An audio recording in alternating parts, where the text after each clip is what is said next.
Social మీడియాలో famous అవ్వడం కోసం ఏది పడితే అది చేస్తుంటారు. వాటిలో ఈ మధ్య ప్రాంక్ వీడియోలు బాగా పెరిగిపోయాయి. వాటికి లైక్స్, షేర్స్, కామెంట్స్ బాగా రావడంతో అందరూ ఇదే ఫాలో అవుతున్నారు. ఇలా ఫాలో అవ్వడంలో ఫేమస్ అవ్వాలి అనుకోవడంలో తప్పులేదు. కానీ అవి దేనికి సంబంధించి చేస్తున్నాం, ఎక్కడ చేస్తున్నాం అనేది కూడా తెలియకుండా, కనీసం ఆలోచించకుండా ప్రాంక్ వీడియోలు చేస్తున్నారు. అలాంటి వారిపై కొంత యాక్షన్ కూడా తీసుకుంటున్నారు. ఈ క్రమంలో తాజాగా బిగ్ బాస్ ఫేమ్ ప్రియాంక ఇలాంటి ఉచ్చులో చిక్కుకుంది. రీసెంట్గా ప్రియాంక తన బాయ్ ఫ్రెండ్తో కలిసి తిరుమల శ్రీవారిని దర్శించుకోవడానికి వెళ్ళింది. ఈ క్రమంలోనే అలిపిరి నడక మార్గమైన చిరుత సంచరించే మార్గం 7వ మైలురాయి నుంచి శ్రీ లక్ష్మీ నరసింహస్వామి ఆలయం మధ్యలో కొన్ని రీల్స్ చేశారు ఈ జంట. చిరుత గాండ్రిప్పులను రీల్స్లో యాడ్ చేసి చిరుత వచ్చిందంటూ పరుగులు తీశారు. తీరా చూస్తే అక్కడ చిరుత లేదు, ఏమీ లేదు, అంతా తూచ్ అంటూ ప్రాంక్ చేశారు. గతంలో అదే ప్రదేశంలో నిజంగానే ఒక చిరుత కారణంగా ఓ చిన్నారి బలైంది. అలాంటి విషయం మీదే ఇలాంటి ప్రాంక్స్ చేయడంతో నెటిజన్లు మండిపడుతున్నారు.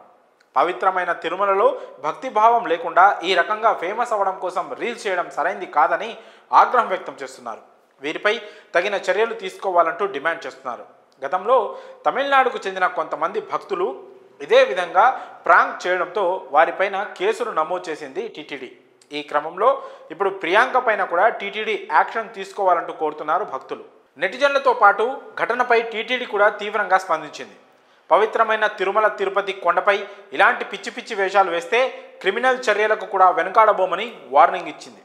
ఈ క్రమంలోనే ప్రియాంకపై కూడా కేసు నమోదు చేస్తామని చెప్పింది. సోషల్ మీడియాలో ఫేమస్ అవ్వడం కోసం భక్తుల మనోభావాలతో ఆడుకోవడం అసలు కరెక్ట్ కాదని చాలామంది సపోర్ట్ చేస్తున్నారు. దీనిపై ఇప్పటి వరకు అయితే ప్రియాంక కానీ ఆమె బాయ్ ఫ్రెండ్ కానీ స్పందించలేదు. ప్రస్తుతం అయితే ఇలాంటి ప్రాంక్ వీడియో షూట్ చేసినందుకు అంతా వీరిపై మండిపడుతున్నారు. ఇక ఎలాంటి యాక్షన్ తీసుకుంటారో చూడాలి. ఈ మధ్య సోషల్ మీడియా వాడకం పెరిగిపోయిన తర్వాత సెలబ్రిటీలు సైతం ముందు వెనుక ఆలోచించకుండా రీల్స్ మోజులో పడిపోతున్నారు. ఫేమస్ మాట అటుంచితే ఇలా అనుకోని ఉచ్చులో చిక్కుకొని ఉన్న పేరును కూడా పోగొట్టుకునే స్టేజ్కి వచ్చేస్తున్నారు. ఇక Bigg Boss fame Priyanka matter ఎక్కడి వరకు వెళ్తుందో చూడాలి. మరి ఈ విషయంపై మీ అభిప్రాయాలను కామెంట్స్ రూపంలో తెలియజేయండి.